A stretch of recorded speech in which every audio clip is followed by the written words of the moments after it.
गरीब किसान की कहानी। किसी गांव में एक किसान रहता था। इस संसार में वह बहुत ही गरीब था।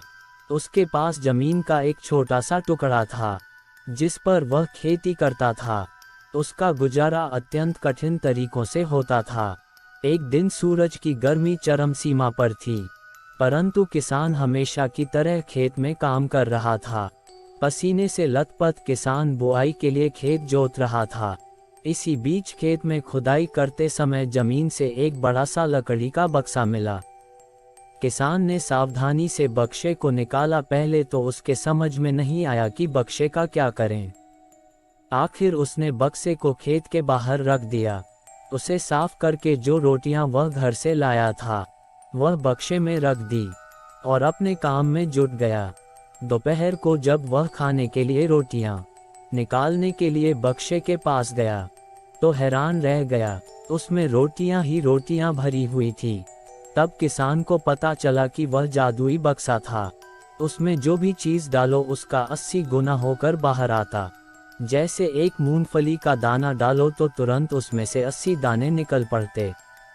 किसान ने तृप्त होकर खाना खाया और उसके बाद किसान संतुष्ट होकर बक्से को घर ले आया।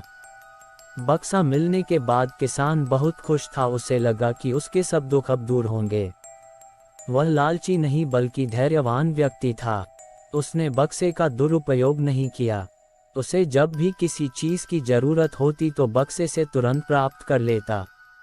समय गुजरने के साथ साथ उसके बक्से के बारे में गांव के जमींदार को पता लगा। जमींदार बेहद लालची था और उसे लगा कि ऐसी ही जादुई चीज पर तो उसका अधिकार होना चाहिए। उसके आदेश पर जमींदार के लठठेठ किसान को पकड़कर ले आए। उसने किसान को धमका कर कहा, बक्सा जिस भूमि से मिला से है वह मेरी जमींदारी में आती है, इसलिए बता उस बक्से पर किसका अधिकार बनता है। किसान बोला, ये ठीक है हुजूर कि यह भूमि आपकी जमींदारी पर आती है, पर बक्सा जिस खेत से निकला है उस पर मैं खेती करता हूँ, अतः इस बक्से पर मेरा अधिकार बनता है। किसान गिड़गिड़ाया, लेकिन जमींदार ने बहुत धमकाया। बक्सा पाकर जमींदार बहुत खुश हुआ, मगर किसान का रो रो कर बुरा हाल था।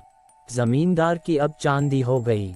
वह जो चाहता बक्से में डालता और उसे कई गुना पाकर खुश हो जाता। कुछ लोगों ने जादुई बक्से की खबर मंत्री जी के पास पहुंचा दी। पहले तो उसे विश्वास नहीं हुआ, फिर उसने अपने विश्वस्त सेवक को बक्से की सच्चाई परखने के लिए भेजा। वहां जो उसने बक्से का जो जादू देखा तो वह मंत्री के पास जाकर सारी सच्चाई बता दी। मंत्री ने जमींदार को बुलाया, फिर उसे डराते हुए कहा, हमें पता चला है कि तुम्हारे पास एक जादुई बक्सा है, उसे तुरंत हमारे हवाले कर दो। इसी जादुई बक्से को हाथ से निकलते हुए देखकर जमींदार की हालात खराब होने लगी। उसने मंत्री जी से बहुत विनती की, पर मंत्री नहीं माना। बक्सा पाकर मंत्री मतवाला हो गया। विरोधियों को यह अच्छा मौका मिल गया। उन्होंने बक्से के साथ साथ मंत्री के निकम्मेपन की खबर भी राजा तक पहुंचा दी। बक्से की बात सुनकर राजा अधीर हो उठा। वह अपने सेनापति के साथ मंत्री के घर जा पहुंचा। उसने कहा, देश की सारी जमीन राजा की होती है, इसलिए जादुई बक्से पर भी उसी का हक है। मंत्री ने बिना देरी किए बक्सा राजा को दे दिया। जादुई बक्से को पाकर राजा प्रसन्न हो गया। सबसे पहले राजा ने जादुई बक्से की मदद से अपनी खजाने की वृद्धि की। फिर राजा को उस बक्से की सुरक्षा को लेकर चिंता हुई। राजा हर कीमत पर उस बक्से को अपने साथ रखना चाहता था। राजा ने सोचा कि इसका रहस्य ज्ञात करना चाहिए कि आखिर इस बक्से में है क्या। ये जानने के लिए राजा उसमें प्रवेश कर बैठा। जब बाहर निकला तो उसके पीछे पीछे 80 राजा बाहर निकले। असली राजा का कुछ पता नहीं चलता था। वे राजसिंहासन में कब्जा करने के लिए एक दूसरे से लड़ने लगे। ये जानकर किसान को बेहद दुख हुआ। वह अपने आप को कोसने लगा कि कितना अच्छा होता कि मैं बक्से को जमीन में ही गड़ा रहने देता।